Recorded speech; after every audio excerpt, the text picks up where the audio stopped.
Yo os iré sirviendo de guía. Yo os mostraré el camino. Enseguida, los aztecas comenzaron a venir hacia acá. Existen, están pintados, se nombran en lengua azteca los lugares por donde vinieron pasando los mexicas. Y cuando vinieron los mexicas, ciertamente andaban sin rumbo. Vinieron a ser los últimos. La historia de las naciones mesoamericanas se encuentra rodeada de halos de misterio, dudas sobre sus orígenes, sobre sus desafortunados finales. ¿Quiénes fundaron Teotihuacán? ¿Cómo la llamaron sus pobladores y por qué la abandonaron? ¿Cuáles fueron las razones para que las grandes capitales mayas sucumbieran en ocasos prematuros? Conocemos el destino final de Tenochtitlan, pero ¿de dónde llegaron? ¿Dónde se encuentra el génesis de esta nación que dominaría gran parte de Mesoamérica? Todo indica que siguieron, o al menos así ellos deseaban creerlo, la ruta de un dios en forma de colibrí. El mito lo que nos relata es que su dios Huitzilopochtli, ¿verdad?, a través de toda una serie de aspectos les va a marcar el lugar al que deben llegar, ¿no? Esa tierra de provisión donde se van a establecer y donde van a ver el mito del águila parada sobre el nopal. Culturas milenarias, dioses descarnados y pirámides colosales. Restos de historias modificadas por conquistadores y reescritas por el tiempo.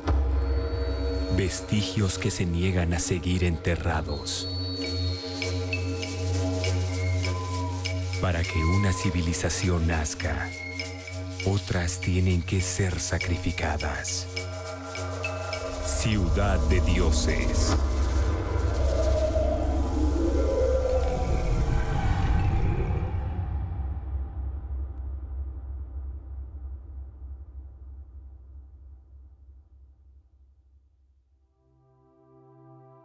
Como todo pueblo, como cada persona, los mexicas no surgen de la nada.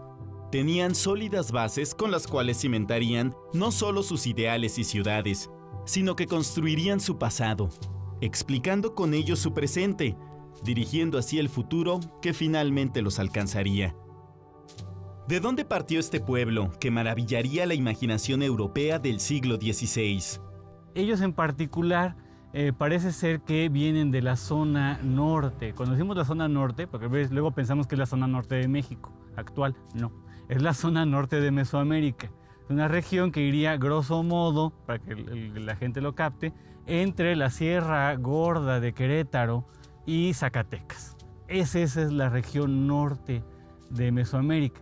En realidad, no se ha podido determinar el lugar en que se encontraba este supuesto Aztlán.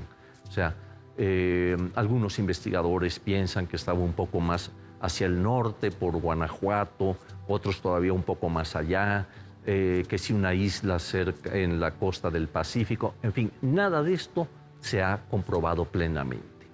Es más, hay quienes dudan que en realidad hubiera existido Aztlán. Hay quienes piensan que es en realidad, digamos, un simbolismo, un aspecto mítico de las famosas 7 cuevas, de donde van a partir. Aztlán es donde se cree inicia la historia de los hombres y mujeres cuyos pasos encontrarían descanso en el centro del Valle del Anáhuac.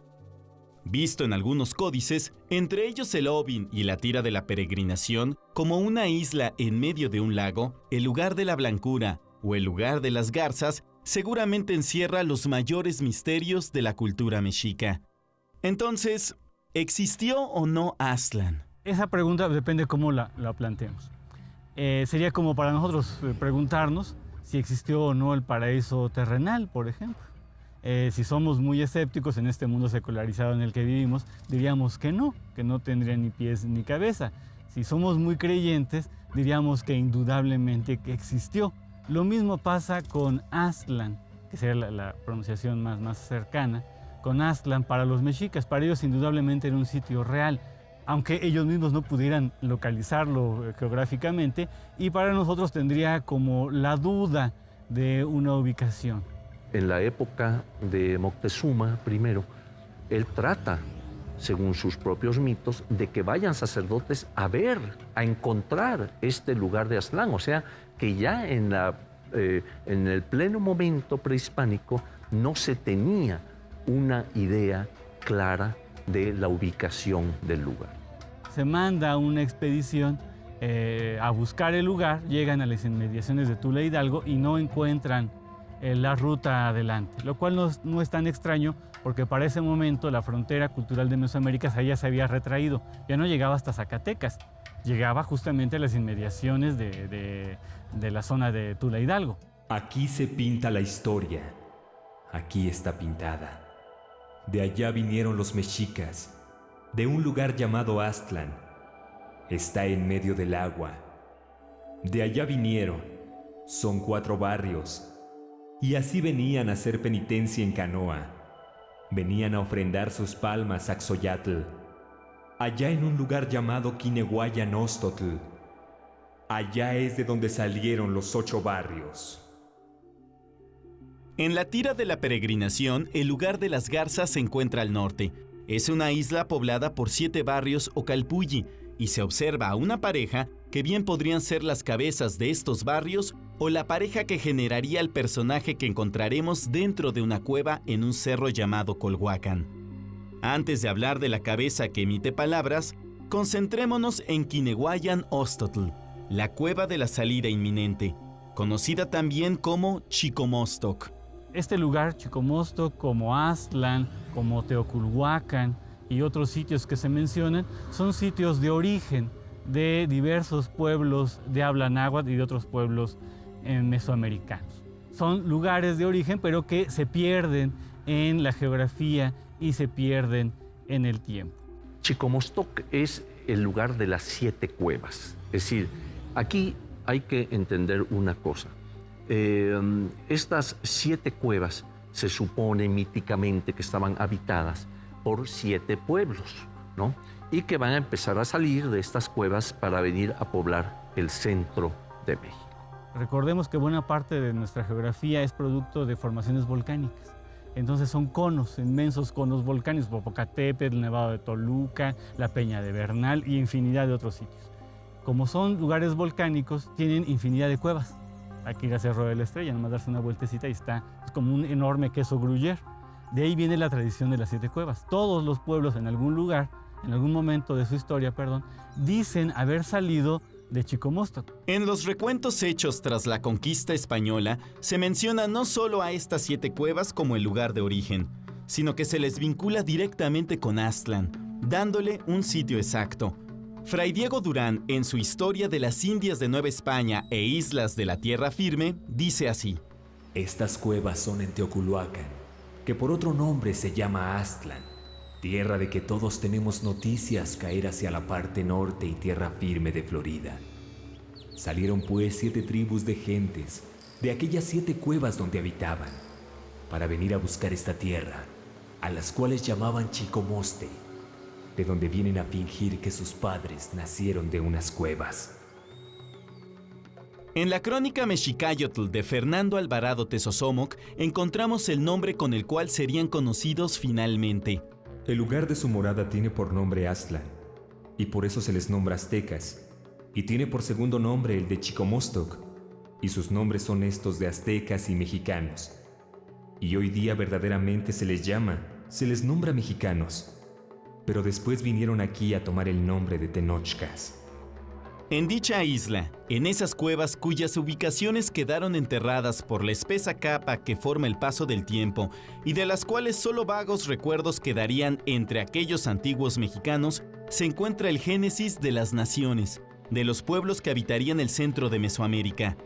Aquí nacieron según sus propios mitos.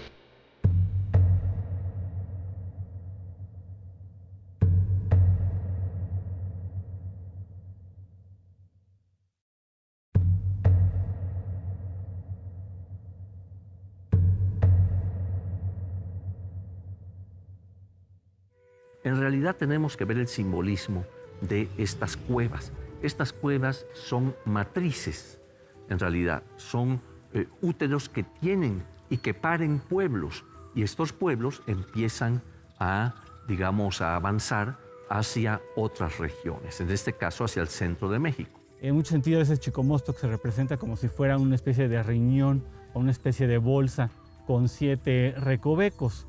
Y es un lugar que se describe como frío, se describe húmedo, en el que no hay luz todavía, en que los pueblos viven allá adentro pero indiferenciados, sin características propias, hablando lenguas extrañas que no son la lengua náhuatl, por ejemplo, y que en algún momento salen de la cueva, salen del lugar oscuro, húmedo, frío, dejan de ser un montón de pueblos indiferenciados y adquieren su nombre particular, la deidad que los cobija y la lengua propia de ellos. Los mexicas fijan la fecha en que da inicio la peregrinación en busca de esa tierra prometida.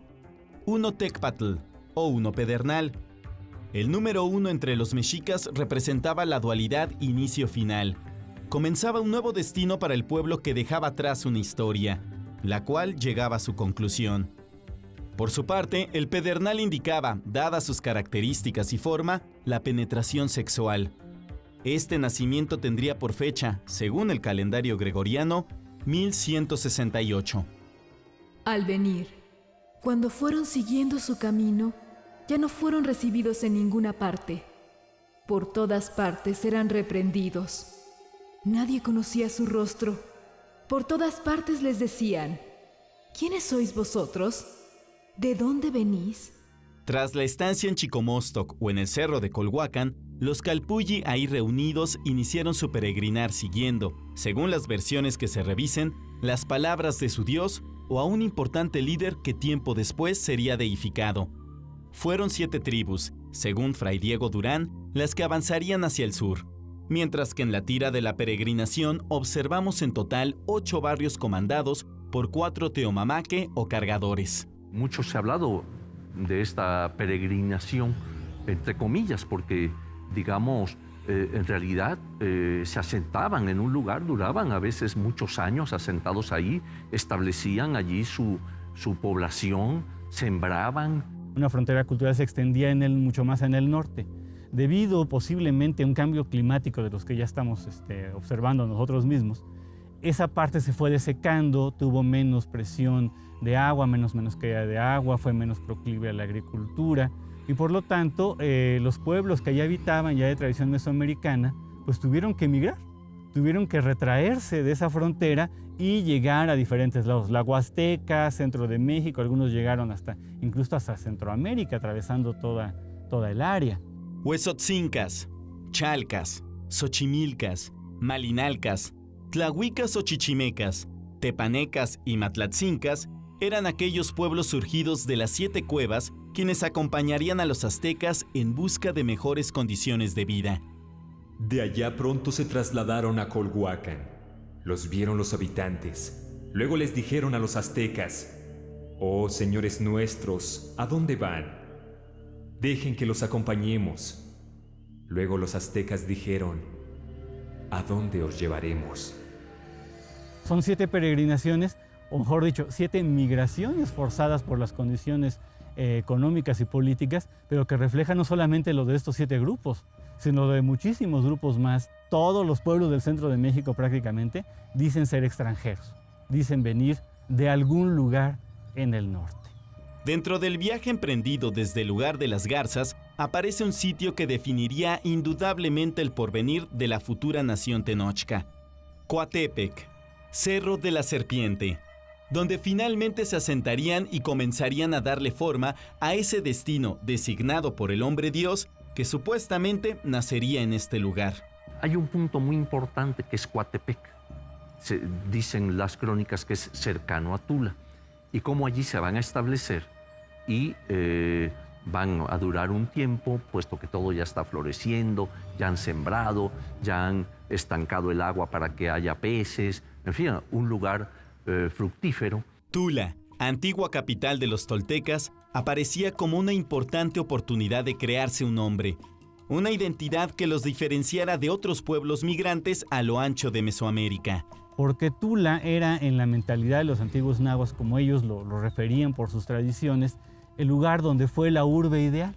Fue el lugar donde se estableció el personaje más famoso del México antiguo, según ellos. Seacatl, Topiltzin, Quetzalcóatl. Ellos, a lo largo del tiempo, habían ido idealizando Tula. Entonces, todas las maravillas habían tenido lugar ahí. Las mazorcas eran gigantes, tenían que llevarse en brazos de 2 personas, porque eran gigantes. Las calabazas eran monstruosas, no se podían mover. El maíz, que era el alimento por esencia de Mesoamérica, pues se podía hasta quemar. Pero se va a suscitar un pleito entre los mismos componentes del grupo mexica, porque un barrio, un grupo que pertenecía a los Huiznagua, a los sureños, no, digamos, va a tener la intención de que permanezcan en ese lugar, y entonces como piden que ya se establezcan allí. Y los del barrio de Huitzilopochtli dicen que no, que deben continuar porque ese no es el lugar que su Dios les ha deparado.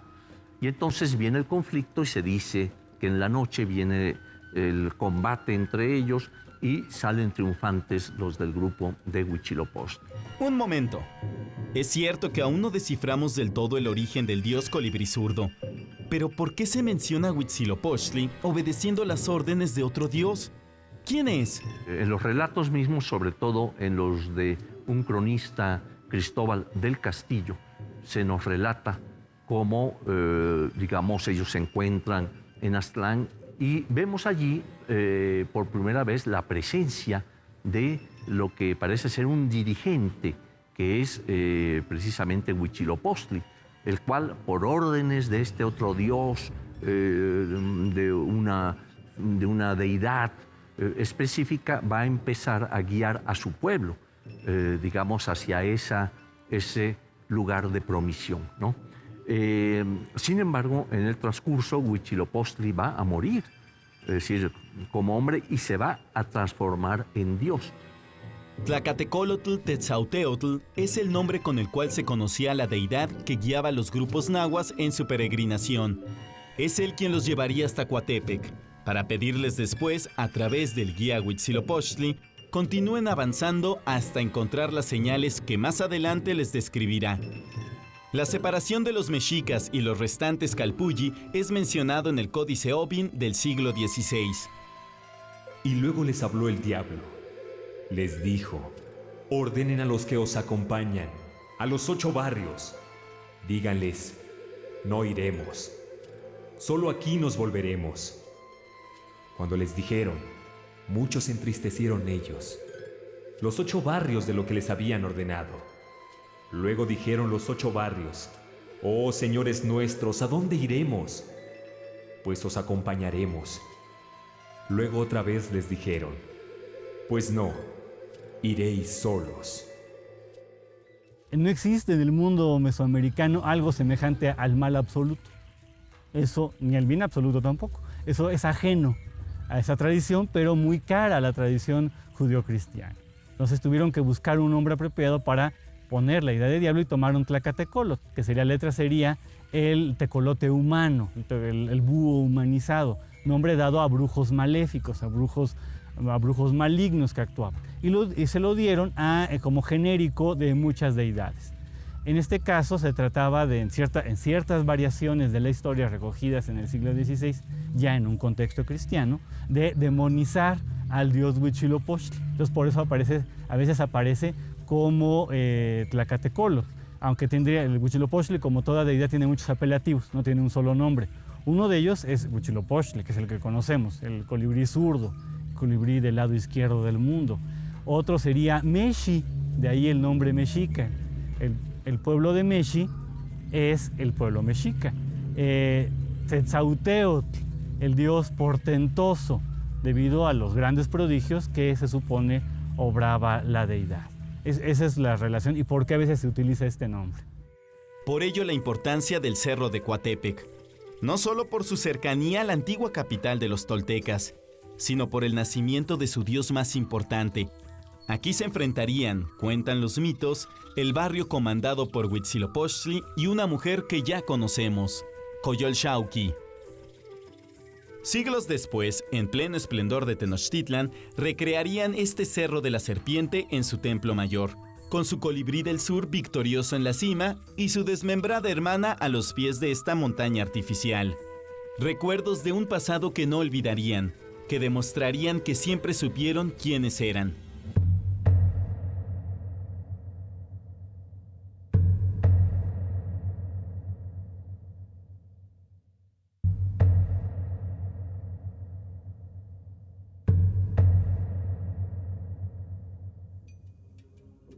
Los mexicas abrevan, como otros pueblos de la Cuenca de México y del centro de México en general, de los antiguos pueblos que habitaron antes esas mismas regiones. Estamos hablando de los pueblos, en el caso de ellos, de los toltecas, que habitaron unos 300 años antes que ellos aparecieran, los pueblos teotihuacanos, que van más o menos del año 100 al 650 después de Cristo, e incluso herencias anteriores a la era cristiana.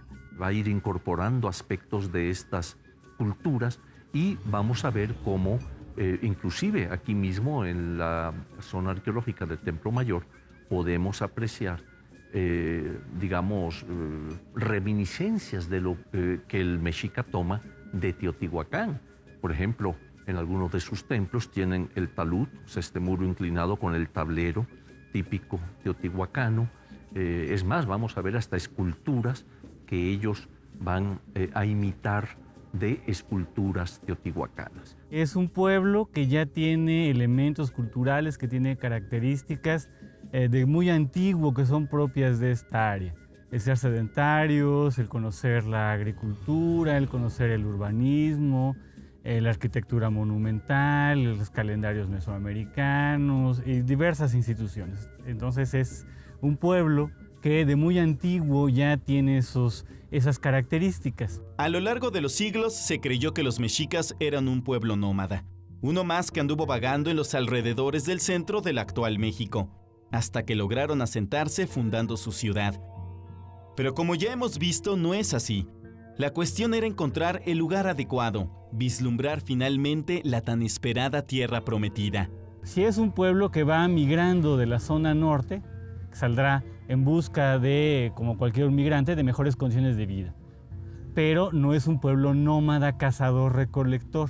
Es un pueblo que tiene costumbres de agricultura, que tiene costumbres de hacer arquitectura, y en particular los mexicas, es un pueblo especialista en la actividad lacustre. Por eso siempre busca lugares isleños, siempre busca lagos, siempre busca desembocaduras de ríos donde asentarse. Ya era un pueblo mesoamericano y vamos a ver cómo rápidamente al fundar Tenochtitlan en 1325 de nuestra era, pues van a empezar a proliferar de inmediato, a construir su ciudad. Tras abandonar Coatepec y separarse de algunos grupos, los mexicas continúan su travesía por diferentes lugares, los cuales varían según las crónicas que se lean, mostrando que no era un solo grupo el que viajaba, bien podrían haber sido varios. Porque debemos suponer, como ya había mencionado, que los mexicas no migraron en un solo bloque homogéneo todo el tiempo, sino que debieron separarse, tener aliados, unos se quedaban más en un sitio, otros se separaban, otros se regresaban. Las tradiciones históricas refieren justamente a una pluralidad de sitios donde se asentaron. Entonces, por eso no sería exacto hablar de una ruta de la migración mexica, sino varias rutas en los que diferentes grupos que después conformaron Tenochtitlan fueron migrando. Así en ninguna parte pudieron establecerse. Solo eran arrojados. Por todas partes eran perseguidos. Vinieron a pasar a Coatepec. Vinieron a pasar a Tolan. Enseguida a Chapultepec, donde vino a establecerse mucha gente. Y ya existía señorío en Azcapotzalco, en Culhuacán. Pero México no existía todavía. Aún había tulares y carrizales, donde ahora es México. Tula, Atitalaquia, Ecatepec, Tepeyac, Pantitlán, Tenayuca, Azcapotzalco y Popotla se mencionan como posibles sitios donde llegarían los pasos de aquellos hombres cuyos rostros eran desconocidos por los grandes centros culturales que ya poblaban el Valle del Anáhuac. Si tomamos como fuente fidedigna las relaciones con el calendario gregoriano, El peregrinaje mexica inicia en 1168, cuando abandonan esa tierra perdida que hoy es Aztlán, y culminaría 157 años después, cuando descubren, ya sea de forma física o en trance espiritual, las señales prometidas por su dios tutelar, el águila parada sobre el nopal.